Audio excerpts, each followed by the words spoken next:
brands needed to reinvent. And to be honest, only 20% of luxury brands has been really trying to adapt to this new acceleration when it comes to digital. So if you plan in advance to create an experience that is going to be equally or even better than offline, you can create a massive virality within social. Everything is about personalization, everything is about experience. How do you see luxury brands working with creators and influencers to make that experience even better for the consumer? Certainly, I believe that the brands should work together in partnership with the influencers to create the right partnership. I have the best example in mind, for instance, Gucci, working with different influencers, because are the ones that are driving the growth. It's impressive, like as soon as they do a post, the sales grow like 10% within one day.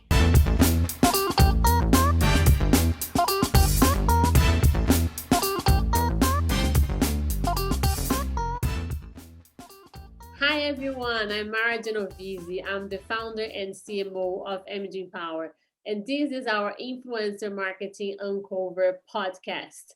Today I'm here with Alex Velev, our campaign manager, and together we are thrilled to be joined by Vanessa Fernandes, luxury marketing expert who's worked along top luxury brands like LVMH Group, Chanel, and now she's working for Clive Christian Perfumes, and she's based in Miami.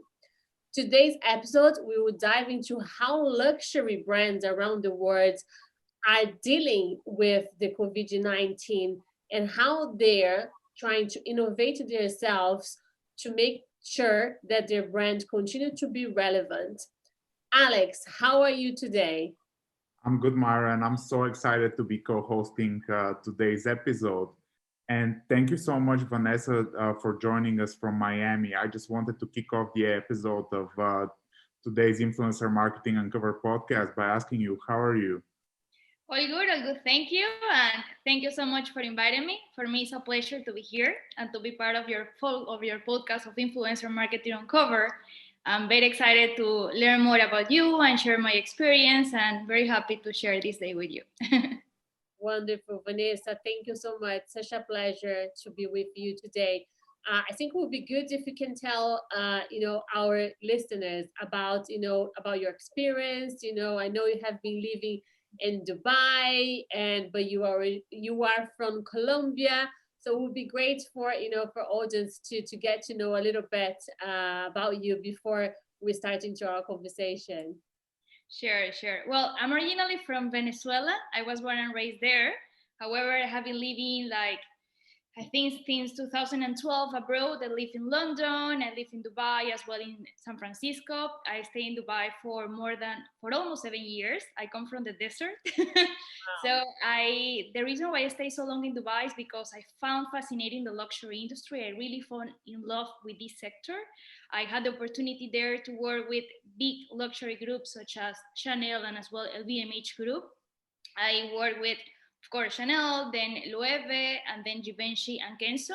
After almost 7 years, I wanted to come back closer to my roots.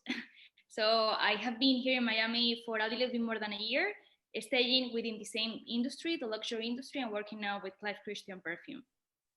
Wow, amazing. I've been to Dubai a few times.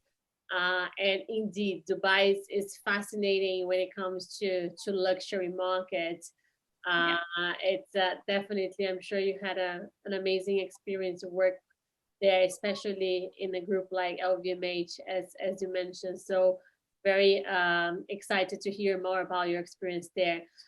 But let's, I would love to start this conversation and getting your perspective about last year and of course the future about luxury retailers.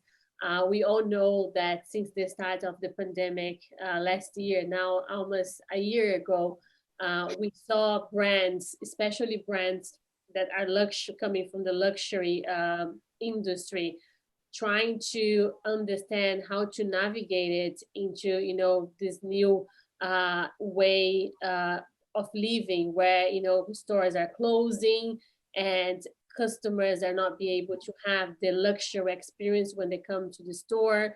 And we saw many luxury brands needing to reinvent themselves especially the ones that are participating in fashion weeks, which is a big window for those brands. Are the fashion week is when they get the buyers to come, to Paris, Milan, and New York, to see the collection and make the order.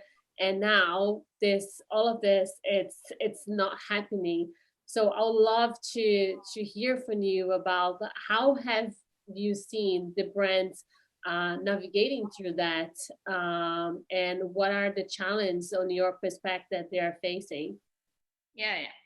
I think what is important and where it's important to start is where is the luxury industry. So before COVID, the luxury industry was one of the fastest growing industry in the world, thanks to the millennials and as well the Chinese and all the Asian consumers. So before COVID, this luxury was around $275 billion market, and it was projected to be around $350 billion by 2023. However, it has been a great impact to all the industry, tourism, automotive, hospitality, everything, and luxury is no exception. So the luxury industry was impacted between 25 to 30% less. They closed the sales in 2020 versus 2019, minus 35. I think this is the average. And yeah, there has been an impact dramatically in this sector. And of course, as you were mentioned, there were some store closures, more than 50% of the stores closed. There has been a big worldwide economic impact, the high level of employment, GDP's decline, all the travel restrictions. Most of the luxury is good, like the biggest impact has been driven, it's coming due to the travel retail sector.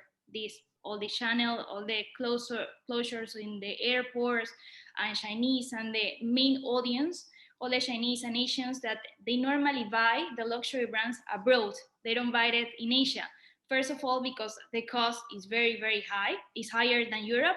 And on top of that, it gives a special value to buy the luxury brand in its country of origin. That's an additional value. So with all these travel restrictions, of course, the sales went down. And on top of that, some manufacturing companies located mainly in China, Japan, Italy, Spain, and the US, they were closed. So of course, everything impacted. However, brands needed to reinvent. And I think what is important to know is that it's not that the luxury brands, we didn't have the plan, digital and e-commerce wise. We did have it but the difference is that we did have it for 5 years from now. So we needed to accelerate all this process and to apply the plan even before than expected. So some brands were not ready. And to be honest, only 20% of the luxury brands has been like really trying to adapt to this new acceleration when it comes to digital. And I think what the brands have been doing, first of all, is reinforcing all their heritage or the legacy, what is important to keep the loyal customers happy. On top of that, moving and switching all the media investments and in-store investments, digital e-commerce, online platforms has accelerated like the growth, you have no idea, like 40% versus 2019 in most of the luxury companies. Even within the luxury industry, some sectors as the automotive, hotels, hospitality, jewelry, they have started to sell online. And one of the big things about the automotive, for example, is very hard to buy a car online. But for instance, I have seen luxury brands as Bentley, they just did their launch in 2021. I forgot the name of the car. I'm not a car person, but they just launched it online, digital. And they send like VIP buys secretly by Instagram, by email to their VIP customers. And they launched the car and they are selling online. So everybody's trying to adapt.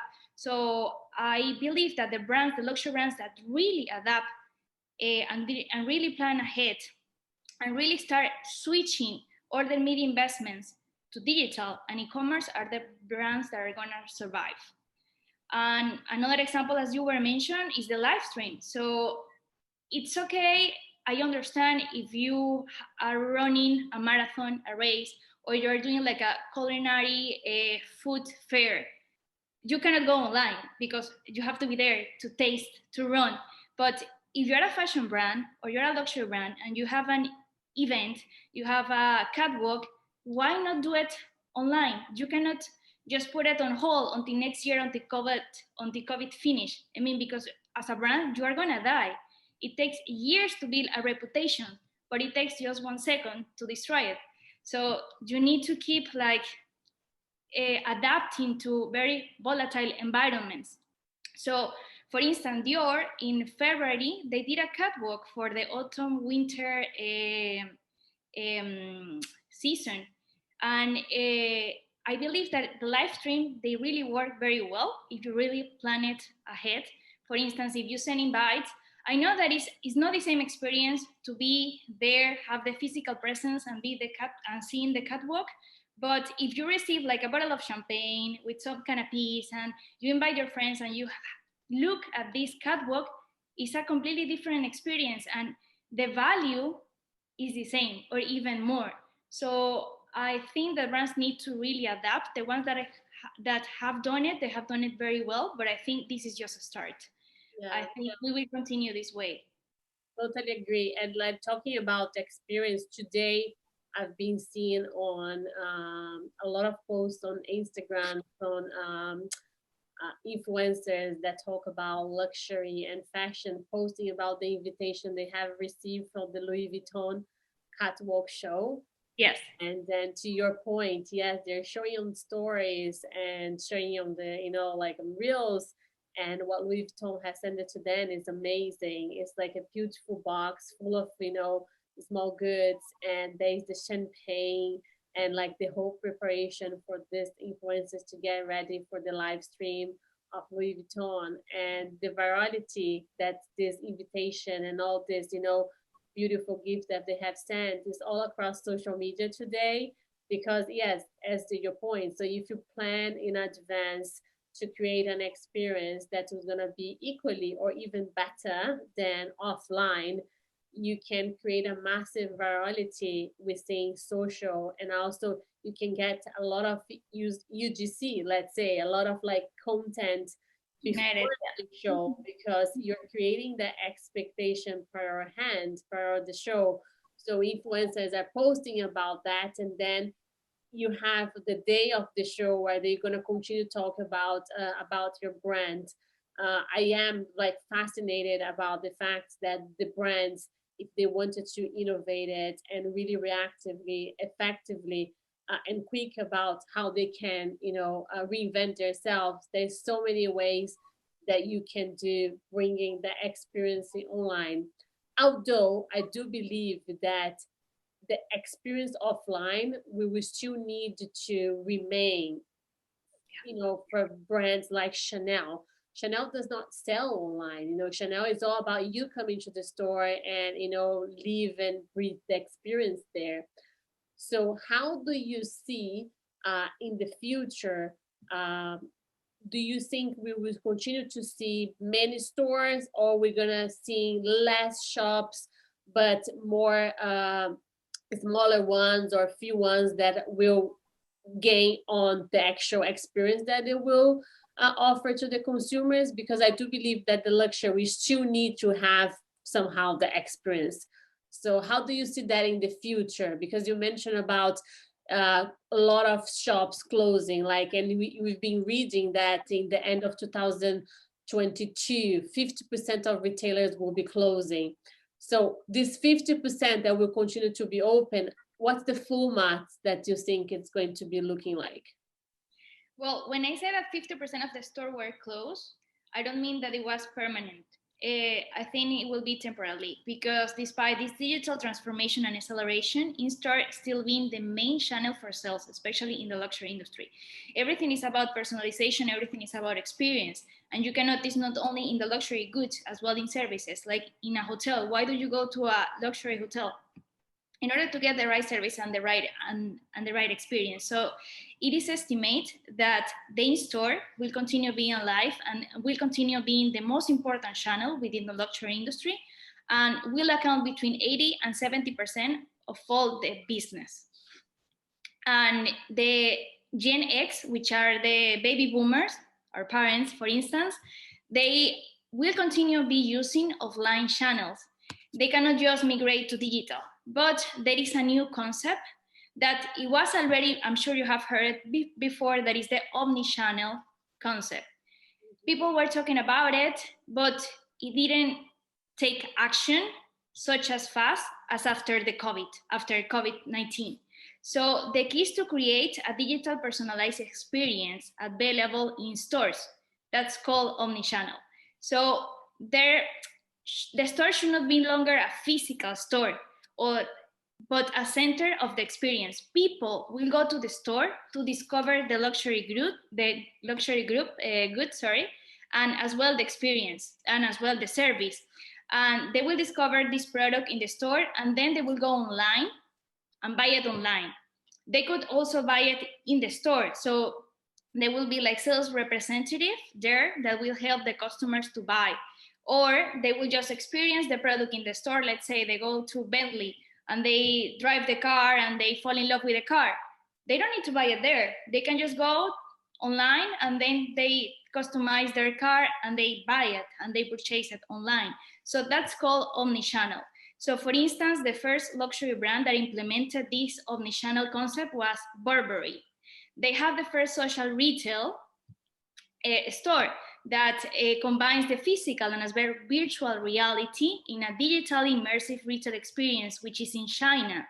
So I think the key for luxury brands now onwards, in order to keep growing digital, but as well maintain the in-store, is to use the in-store to build a relationship, to create emotions, and keep feeding all these affiliations with your customers, and as well implement digital personalizations in-store to keep connecting with the consumers and using technology. And in this way, you are targeting not only the baby boomers, but as well the millennials and the Gen Z. And as well conducting virtual events, what we were just talking about, all the live stream, like sending these very nice invites to your loyal customers and doing all these experience, conducting them online. Amazing. Couldn't agree more about what you mentioned about the omni-channel approach and really like taking that both in-store and the online experience. So I wanted to ask you in terms of that, because we have seen the rise of, like, as you mentioned, live streaming, live shopping, that live experience that you can bring the customer into the online world. So wanted to ask you, how do you see luxury brands working with creators and influencers to make that experience even better for the consumer? Well, yes. So influencers are becoming very, very important. I admit that during my career, I thought that influencers were going to die one day, and I was so wrong. So today's influencers are every time more relevant. Influencer marketing was already a popular method in digital marketing within the luxury industry before COVID. But now influencers are just booming because every time they have more relevant content to display, to show to their audience. So for instance, during the quarantine, people were stuck at their home, desperate, looking for some entertainment. So influencers starting to generate content, and every time it was more interactive. So for instance, instead of posting about aspirational images about a luxury good or the best trip in a luxury hotel, they were posting more about lifestyle, workouts. Suddenly everybody became a health coach, a personal coach, new online purchase to indulge themselves during the pandemic times. As well, they highlight lifestyle content, home spa sessions, delicious recipes, and so on. So certainly I believe that the brands should work together in partnership with the influencers to create the right partnership. And I have the best example in mind. For instance, Gucci, they handed their Instagram profile to the right influencers and they create a partnership. So this is allowing the influencers to post about their life, musical performance, reading, even beauty advice. And they are creating more organic content, more down to earth. So if you as a brand, you choose the right influencers that really meet the core values of your brand and they are creating very organic and down to earth content, I think I think it's driving the growth. I think it's a very, very significant, I think important method right now to use in digital marketing. So yes, I think this is growing and will continue growing, and I think it should be part of the strategy. every digital marketing strategy. So for instance, like I have a pop-up store now in LA, and I'm working with different florists, different influencers, because are the ones that are driving the growth. So it's impressive. Like as soon as they do a post, the sales grow like 10% within one day. They start following the trend, and because now the influencers are becoming more organic, not all of them, but some of them. So the content is real. So I think when the consumers believe that is organic content and the influencer is actually using the brand not because it's being paid but because they really like the brand, I think this is the way to go. This is where they start buying and purchasing on the brand. Yeah, it's a good point, because we can see that that through the pandemic, the consumer behavior has changed as well, right? So, and changing the way that everyone now is consuming much more, social media than before. And I think not just the pandemic that has an affected on the consumer behavior, but all the movement that has happened last year with, like Black Lives Matters being one of them. So I think consumers, they are being more, aware of which brand they engage with. They want to engage with brands that are showing, value into their messaging, and also working with influencers that share the same value. And the way that the consumer has changed is now they believe more, on the people when, like when they are consuming social media, they believe more on people than they believe into the brand. So if the people, the consumers are mentioned, the influencers are mentioned of all the brands, there's much more chance that the consumer will engage with the influencer rather than engage with the actually content from the brand, because influence has the influence, especially when they're talking with the right community, right, the right niche. So it's very interesting to see, that luxury brands are understanding that. I think, to your point, before luxury brand, they were working with influencer, but now we can see that they are working much more with the influencer, but it's in a format that's much more authentic than just the look of the day that was 2-3 years ago. That brands will just send, the luxury goods, the bags, and the beautiful shoes, and the influencer will do the photo, very aspirational, as you said, and sell the look of the day and mention the brand. So now the authenticity is back, and to see that luxury brands are embracing that authenticity and letting the influencers to create their own content and trust them that they will, talk about their brand within their values and be creative and pass the right message. It's very fascinating. And yeah, one thing that I would love to talk to you as well, because you work within the more on the skincare perfume side of the luxury business. And to the opposite of ready to wear, we saw a big increase and impact on brands that are selling, luxury brands that are selling makeup, skincare, perfumes. Why do you think that happened? So what is your perspective like, when it comes to, like skincare, makeup, perfumes versus ready to wear when it comes to luxury, and the different impacts that both had? Why is it growing more than ready to wear? I think, first of all, because the price point. Secondly, because brands have reinvented. So, for instance, they have created like different applications. For instance, L'Oréal Paris, they create something called, before the pandemic, Modiface. It is a platform used by augmented reality. You go to the store, you make up yourself. So you want to try this lipstick color, and you try and you see yourself before actually purchasing the product. But now they're reinventing with applications. So L'Oreal as well, they create signature faces that before having a video call, for instance, now I can use this application, I can make up myself for this interview, or for social media.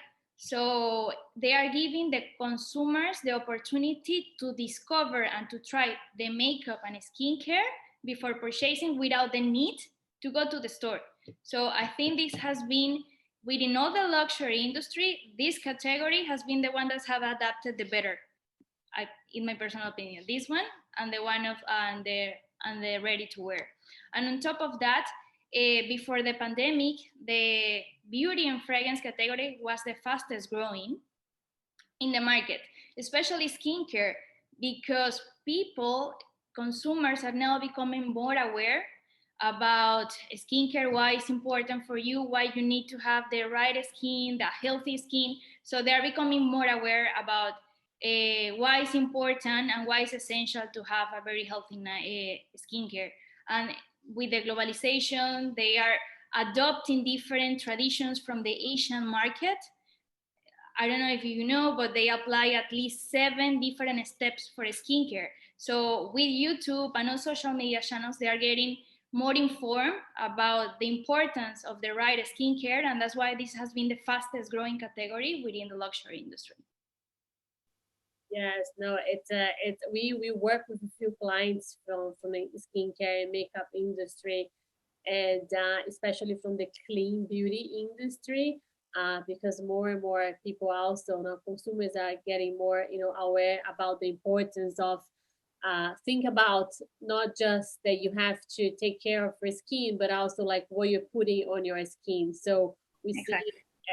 see an incredible increase on clean beauty brands engaging with the influencer marketing and helping to educate the consumer on the importance of not just take care of the skin, but also think before you buy your skincare and make sure that you buy something that is sustainable, that is clean, that is good for your skin.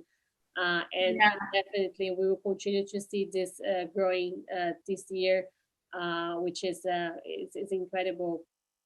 And a question that I would also like for me, getting to your experience within the luxury industry, the impact that you saw from your perspective, because you're in the US, right? But you are from South America, from Venezuela, and also you lived in Dubai. So when you look at like from this key markets that you have been working, do you think the impact on luxury brands are equally the same for each market, or you think that for example, Dubai has been less effective, or you think it's universal? Well, the impact has been universal, but most of the impact at the beginning, now China is already open, and Asian markets are the ones that are open right now. So the growth is driven today by those markets. But if you take a look through all the pandemic history until now, the market that has been more impacted is the Asian one. First of all, because was the one to get the pandemic and the one that did all the lockdown. Secondly, the travel restrictions, they were not able to travel, and normally their purchase on luxury is done abroad. They don't buy luxury goods in China or in Asia. They buy it either in airports, or they go to the country to Paris, to Spain, to Paris, to Madrid, and they buy the luxury good there. So with all the travel restrictions, they were not purchasing. And 40% of our sales or our business is driven by Asians. So this was the most impacted. Then Europe, of course, all the manufacturing companies, most of the manufacturing companies are based there. So with all the lockdown, they needed to close. I think, and after Europe, the less impacted has been the US. The US, because I'm still impressed. Like, we are a luxury brand. Haven't gone negative. We are still like, even the worst case scenario, we are flat versus target. But our numbers are positive. People are still buying online. I think here the online culture is not very well developed, but it's more developed than the rest of the world. And there are some states, for instance, Florida, Texas, that they haven't closed. So people are still going outside and doing their purchase and buying online. Even in California, there was a lockdown, and we just launched a pop-up, and people were purchasing from us. So I think it has been the less impacted. And talking about Dubai, Dubai is another story. I think people are actually now going to Dubai. Like all the people from Europe, the ones that are in lockdown, they want to, yeah, to have some holidays, to go outside Europe, and the place they're going is to Dubai. It's open. They were in lockdown, but not such as strict as Europe. Of course, the population is more and more less, much more less, and but people are going now to Dubai to do all the purchase. For instance, we have another pop-up store there at Mall of the Emirates, and it's booming. Okay, it's booming because all of the Asians, all of the Europeans are there, and they are buying there. Yeah. Yeah. That's fascinating in terms of like Dubai. I know that a few weeks back there was a bit of a scandal for like a lot of, you mentioned that a lot of influencers from Europe, creators from Europe, escaping lockdown and going into Dubai, and just the restrictions there are not the same. So that's very fascinating how the markets perform differently during lockdown. Yeah. And I wanted to return back to something that we spoke about earlier, which is kind of like the consumer age demographic. And because a lot of brands speak about, Gen Z, about millennials, but actually the people who have the buying power are the older generation, the baby movers, as you mentioned earlier in the podcast. So just wanted to ask you about what have you seen has worked best with targeting that older demographic by luxury brands?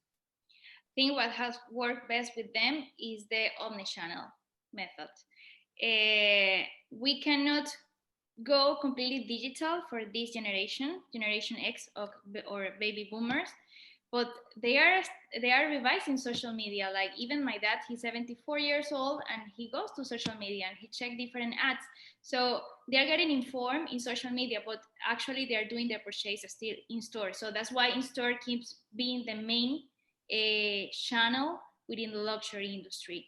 But we need to do like different personalizations and omni-channel personalizations in order to keep engaging these consumers.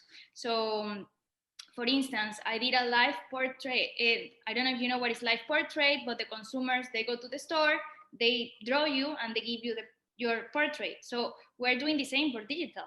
So you go to the store, you are a 60 years old man, you go to the store, you want to have your portrait, they take you a picture, and they send it to you by email. So we're trying to adapt, keeping the in-store presence, but as well digital. And another strategy, and I think this is the core main strategy during the pandemic and after, what luxury brands they need to do is they need to strengthen their heritage, their core values, and their legacy. So because what made a luxury brand works and their main audience are the loyal customers, are the Gen, for now is the Gen X, but yeah, I think in the future will be more the millennials and the Gen Z. But if you have a strong values, core values, heritage, and legacy, you will continue have your loyal customer, and even after the pandemic, you will continue having sales, and you will continue having your demographic, your audience there. Only the brands that really work on strengthening their values, their heritage, and the legacy are the brands that will survive. Vanessa, and what about social commerce? What's your view on social commerce? On, like, of course, e-commerce, as we discussed it early here, e-commerce will continue to grow, right? So there's something that there is no doubt about it. But now we're talking much more about social commerce. Yeah. Do you see social commerce being one of the drivers for luxury brands in the future? You just mentioned that you open a pop-up. That is, it's interesting to hear that your company is still investing on offline projects these days. But that means that, as you said, the pop-up in Dubai, it's busy, you're selling loads. So because the effect of the pandemic, of course, is universal, but the restriction of the lockdown has been very different between market to market, right? So it's interesting to see that in Dubai, you are investing as a brand on a pop-up, but it's something that you wouldn't do here in Europe, because in Europe it's super strict right now. Everything is closed. You cannot go anywhere.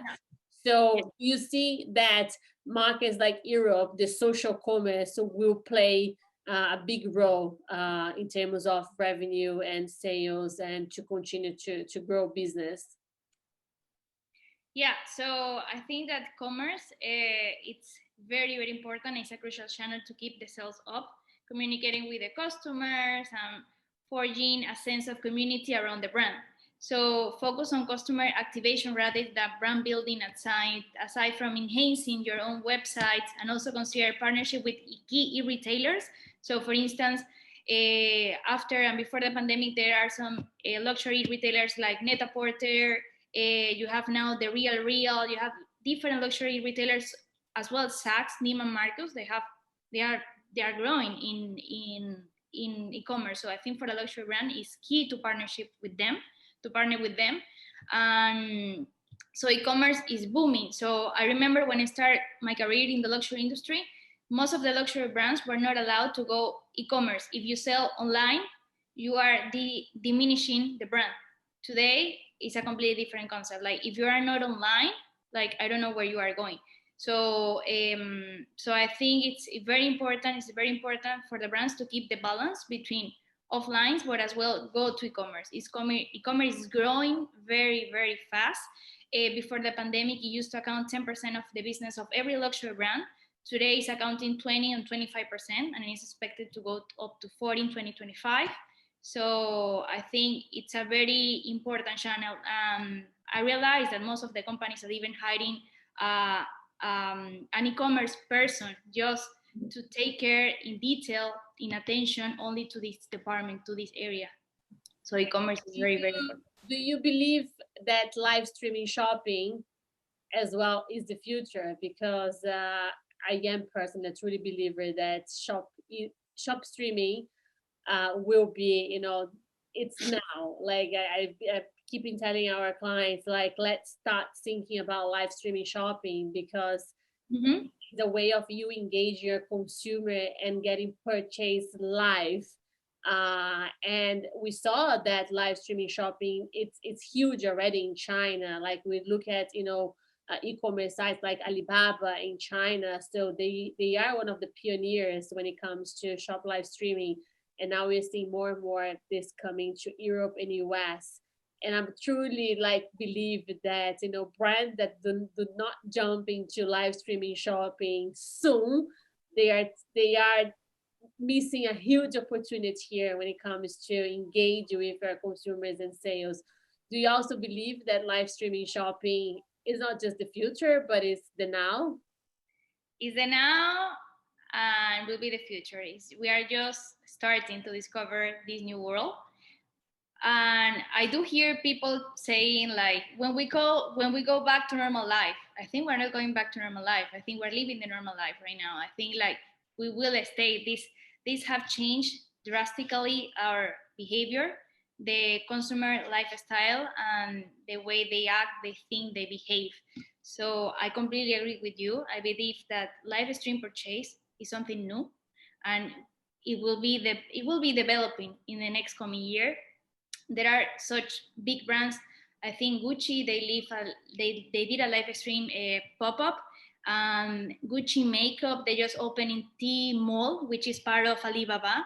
It's like an online shopping center where luxury brands, but if you go online, it doesn't look like luxury, but people are actually buying there. Like Asians are buying like crazy there. Another brand, I think, LV, they just opened a pop-up store online, a virtual pop-up store for St. Valentine's, where you can have like consultations with dedicated sales staff, and they give you like the best recommendations, and everything is online. So yeah, for sure. So this is the now, this is the future, and we are just starting. And it's so convenient, and especially for millennials and Gen Z, which is the future of luxury brands, so convenient to stay at your home and have your personalized consultation at home and get your best LV bag just from your home and get the best personalized advice from home. So I think, we will stay here. Definitely. Couldn't agree more with what you said, especially in terms of mentioning that what we're living now, this is the new normality. This is what we and also brands need to get used to. So just wanted to ask, in your perspective and in your experience, if you had to advise luxury brands on how they can navigate this new normality and embrace that within their digital strategies, what would you say would be the, let's say, 5 things you would advise them to do? Yeah, I think the brands, in order to survive and to best adapt to this new era during and after COVID, is first strengthening their heritage, legacy, and core values. You need to keep your key customers, your loyal customers, satisfied. You need to keep them because they are the ones that really make your brand. Then listen to your audience, Asian markets, Gen Z, and millennials, and without forgetting the Gen X, of course, because in-store keeps playing a big role within luxury industries. As well, switching the media investments from media to digital. Some brands are still struggling, are still waiting for the normal life to come. It will not come. So you need to switch your investments from media to digital. Even tire magazines such as Vogue, Harper's Bazaar, what else? Road Reports, they become digital. Press is dying, so everything is becoming digital. So I don't see why brands should keep like stopping themselves in order to move in digitals. And as well, my last advice is going strong on e-commerce. There are some brands that they are just starting, some brands that they haven't started going e-commerce, that they are just selling offline. So I think they should reconsider their strategy and go in e-commerce, because this is the future. The same as virtual events, live streaming. Yeah, so digital e-commerce is the future. And influencer marketing. Let's not forget about and influencer marketing, of course, yeah, influencer marketing. So this enter into the digital because it's a digital method. So let's partner with influencers and do a lot of digital strategies with them. I think it's key. It's part of the digital strategy that brands should adapt. Connected with all the things. It's interconnected with everything you said, working with influencers in order to bridge that gap, in order to connect the e-commerce, connect the listening to the customers, and kind of close the whole loop. Exactly. So when I say digital, I mean digital, not only investing in your website or doing partnership with e-retailers, but as well social media, influencers, live stream, virtual events, going digital. Amazing. Vanessa, it's been a pleasure speaking with you today, and very interesting conversation. And I'm very much looking forward to see what the future holds for luxury industry, but not just for luxury industry that we discussed at the beginning, for every industry. But specifically, I am interested to see how, luxury industry will evolve and will, react and see what they will bring into this new normality, as we have been discussing. But as your advisor said, there's so many possibilities right now that you can still make your brand relevant if you're looking, as you said, into your heritage, into your values, and also collaborating with the right voices, right? Because influencer marketing is not just about working with any influencer. It's all about working with the right influencer that will resonate to your brand, that will have the brand fit and have the same value, as the brand. It's so important when it comes to the selection of the influencer. Pleasure to speak with you. Thank you so much for your time, and so great to have a guest all the way from Miami to talk with us about like the markets that you have been working and all your experience. Thank you so much, and appreciate the time. Thank you so much. Thank you for the invitation again. It was such a pleasure having this call with you, and looking forward to see what the future brings us. Absolutely. And thank you everyone that has been tuning in today, listening to our Influencer Marketing Uncover podcast. Hope you have enjoyed our conversation, and very much looking forward to see you soon again. Alex, thank you so much. Always a pleasure to have you co-hosting this podcast with me. Thank you, Myra. Absolute pleasure. And thank you so much, Vanessa, for joining us. And I would ask all the listeners as well to subscribe and tune in to this amazing episode and all the others to come. Great, great. Sounds great. Thank you so much.